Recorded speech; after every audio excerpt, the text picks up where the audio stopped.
Dear students, welcome to BK Sharma classes. आज हम लोग 10th क्लास के मैथ्स में ज्योमेट्री के अंतर्गत एक बहुत ही इम्पॉर्टेंट प्रमेय पढ़ेंगे, थेल्स प्रमेय। इसको क्या कहते हैं? थेल्स प्रमेय है। ये बहुत ही इम्पॉर्टेंट है। थेल्स प्रमेय बहुत ही इम्पॉर्टेंट प्रमेय है। देखिए क्या कहता है, प्रमाणित करें कि यदि किसी दिए गए त्रिभुज की एक भुजा के समांतर अन्य दो भुजाओं को भिन्न भिन्न बिंदुओं पर प्रतिच्छेद करने वाली रेखा खींची जाए तो ये दो अन्य भुजाएं एक ही अनुपात में विभाजित हो जाती हैं। तो देखिए कहता है कि दिए गए त्रिभुज, तो एक त्रिभुज हम बना लेते हैं। हम इस त्रिभुज का नाम ABC लिख देते हैं। और क्या करता है, यदि किसी दिए गए त्रिभुज ABC एक त्रिभुज दिया गया है कि एक भुजा के समांतर, मान लिया कि BC के समांतर एक रेखा खींचे हम लोग। अन्य दो भुजाओं को, देखिए अन्य दो भुजाएं कौन है? AB और AC को भिन्न भिन्न बिंदुओं पर, मान लिया कि AB को D बिंदु पर और AC को E बिंदु पर प्रतिच्छेद करने वाली रेखा खींची जाए। देखिए एक रेखा खींचे हम लोग, है ना। तो ये दो अन्य भुजाएं, ये जो अन्य दो भुजाएं हैं AB और AC, एक ही अनुपात में विभाजित हो जाती हैं। मतलब AD अनुपात DB बराबर AE अनुपात EC हो जाएगी। इस बात को साबित करना है। प्रश्न को समझे, फिर से एक बार समझ लीजिए। ABC एक त्रिभुज है, इसमें एक भुजा BC के समांतर एक रेखा खींचे हैं जो AB को D बिंदु पर और AC को E बिंदु पर प्रतिच्छेद करती है। तो हमें साबित करना है कि AD बटे DB बराबर AE बटे EC। बात समझे? तो इस बात को हम लोग लिख देते हैं। गिवन में क्या दिया हुआ है कि ABC एक त्रिभुज है जिसमें भुजा BC के समांतर एक रेखा खींची गई है जो AB को D बिंदु पर तथा AC को E बिंदु पर प्रतिच्छेद करती है। ठीक है, तो हमें साबित क्या करना है? टू प्रूव क्योंकि AD बाई DB बराबर AE बाई EC। कोई जरूरी नहीं कि हम लोग BC के ही समांतर खींचे, हम लोग AB के भी समांतर खींच सकते हैं, इसे AC के भी समांतर खींच सकते हैं, लेकिन सुविधा के लिए हमने BC के समांतर रेखा खींचा। हम लोग सिद्ध करना है कि AD बटे DB बराबर AE बटे EC। बात समझे? को नोट कर ले स्टूडेंट्स। हाँ, तो स्टूडेंट्स सुविधा के लिए हम लोग चित्र में कुछ परिवर्तन करेंगे। क्या करेंगे कि B को E से मिला देंगे और D को C से मिला देंगे और D से DM लम डालेंगे किस पर? AC पर, और E से लम डालेंगे EN AB पर। यहाँ लम डाला गया है ना, ये चिन्ह बतला रहा है कि यहाँ पर लम डाला गया है। ठीक है, तो देखिए हम लोग इसको प्रूफ में क्या लिखेंगे। देखिए चूँकि त्रिभुज का क्षेत्रफल बराबर क्या होता है? 1/2 गुने आधार गुने ऊंचाई। इस सूत्र से आप लोग परिचित होंगे, है कि नहीं, कि त्रिभुज का क्षेत्रफल बराबर 1/2 गुने आधार गुने ऊंचाई। इसलिए एरिया मतलब वो त्रिभुज क्षेत्रफल हुआ, है ना। किसका हम लोग एरिया निकाल रहे हैं? ADE का। फिर बटे निकाल रहे हैं DBE का, एरिया DBE। ये देखिए ध्यान रहे स्टूडेंट्स, यहाँ लोग समझ नहीं पाते हैं। ADE का एरिया निकाल रहे हैं, फिर निकाल रहे हैं DBE का एरिया। ठीक है, अब देखिए सूत्र क्या होता है, 1/2 गुने आधार गुने ऊंचाई। तो 1/2 ADE का एरिया क्या होगा, ADE का एरिया के लिए बेस के रूप में कौन काम कर रहा है, AD। आधार क्या है, AD। और ऊंचाई काम कौन कर रहा है, EN। ये हुआ ऊंचाई। 1/2 आधार AD, ऊंचाई EN बटे। अब नीचे आइए, 1/2 आधार का कौन काम कर रहा है, DB। क्या है, DB। लेकिन ध्यान रहे स्टूडेंट्स, ऊंचाई वही EN है, ऊंचाई EN है। अब कुछ बच्चों को यहाँ पर समझ में नहीं आता है कि ये कैसे लिखा गया, ये कैसे लिखेगा। देखिए ये तो पता है स्टूडेंट्स कि अगर ABC एक त्रिभुज हो और AD लंब हो तो एरिया अगर निकालना तो हम लोग कैसे लिखेंगे, 1/2 आधार क्या है BC और ऊंचाई क्या है AD, ऐसे नहीं लिखेंगे।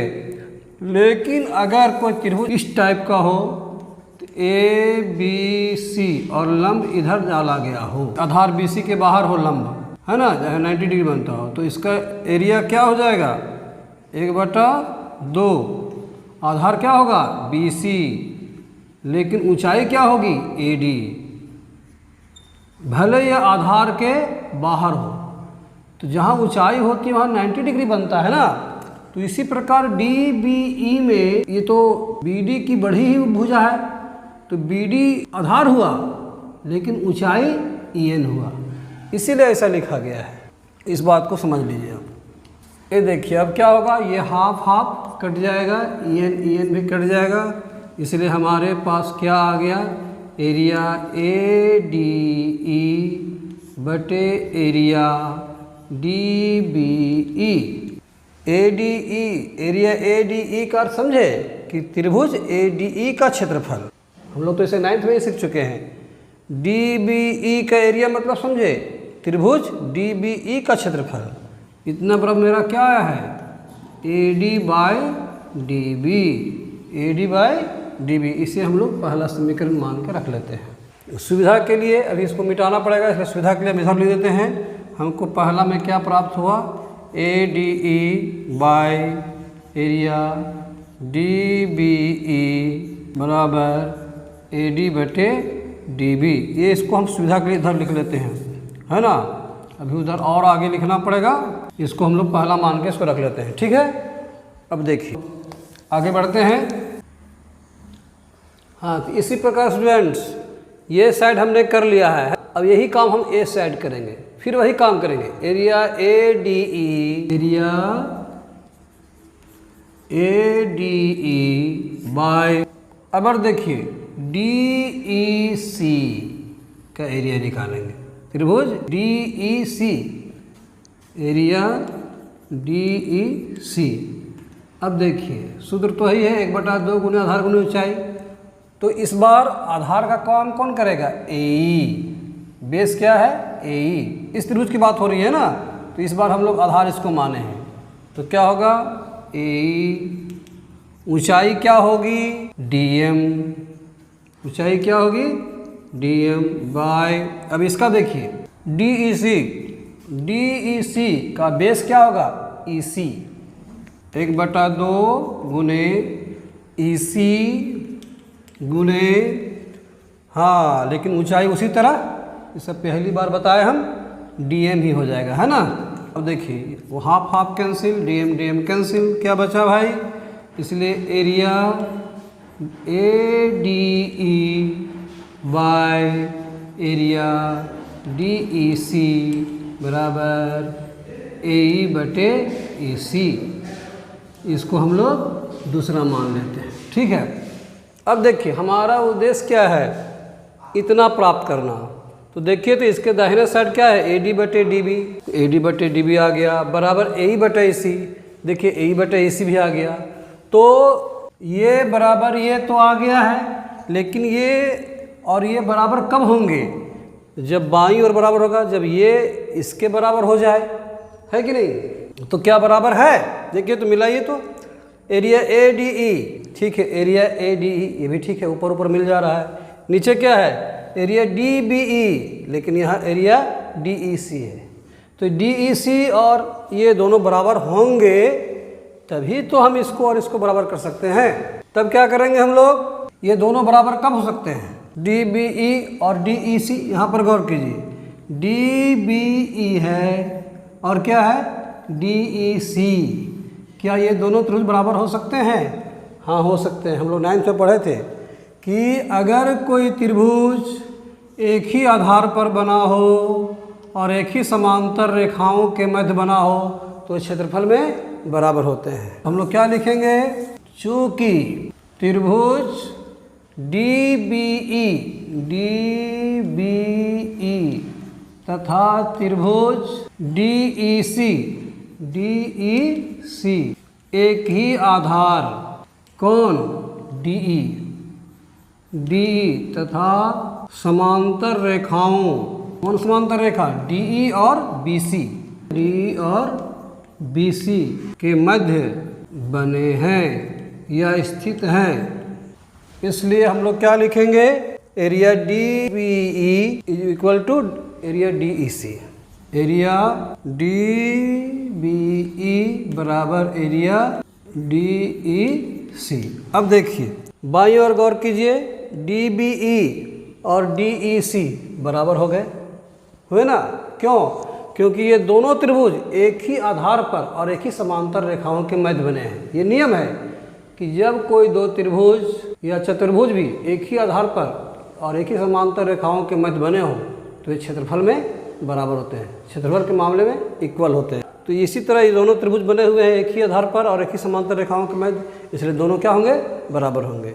इसलिए हम लोग आराम से लिख सकते हैं, अतः 1 और 2 से, नीचे तो नीचे के बराबर हो गया, ऊपर वाला के बराबर तो है ही, इसलिए आराम से लिख सकते हैं कि AD बटे DB बराबर AE बटे EC, है ना स्टूडेंट्स। ये देखिए पहला समीकरण देखिए, ये बराबर हो गया इसका तो ये बराबर हो जाएगा इसका, है कि नहीं। जब ये बराबर हो गया इसका तो आराम से लिख सकते हैं कि ये बराबर हो जाएगा इसका, क्योंकि अभी अभी हमने सिद्ध किया है कि एरिया DBE बराबर DEC, देखिए किए है ना, और ऊपर तो ऊपर बराबर है ही, तो इस तरह ये दोनों बराबर हो जाते हैं। हम लोग लिख सकते हैं प्रूव्ड। ठीक है, थोड़ा सा उलझा हुआ मामला लगता है, लेकिन अगर आप लोग गौर से देखें, इसको एक एक बात पर गौर करें तो आराम से समझ में आ जाएगा। ठीक है, तो इसको एक बार आप लोग लिखने का 1-2 बार प्रयास करें, सब समझ में आ जाएगा। ओके, फिर अगली बार हम लोग इस पर आधारित जो है सो प्रॉब्लम को हल करेंगे। ठीक है, ओके।